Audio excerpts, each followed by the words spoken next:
আবিয়ার কান্না দেখে অবির মন গলেনি। অবি আবার আবিয়ার উপর ঝাঁপিয়ে পড়ল।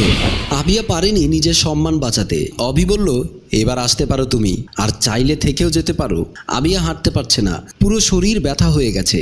আবিয়া ঢলতে ঢলতে বাসার উদ্দেশ্যে যাচ্ছে আর ভাবছে নিজের ইজ্জত গেছে যাক, বোনকে তো বাঁচাতে পারলাম।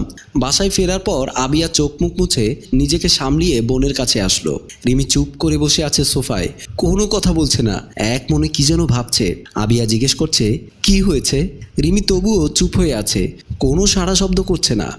আবিয়া এবার কাঁধে হাত রেখে বলল, কি হয়েছে রে? কি হয়েছে রে আপু তোর? এমন চুপচাপ হয়ে আছিস কেন? কোনো সমস্যা হয়েছে কি তোর? এই আপু বল না রে, কি হয়েছে? আমার লক্ষ্মী বোনটা এমন চুপচাপ কেন?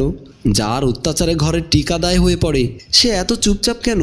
রিমি এবার আর নিজেকে কন্ট্রোল করতে পারল না। রিমি কাঁদতে কাঁদতে বলল, আপুরে আমি শেষ, আমার জীবনটা শেষ।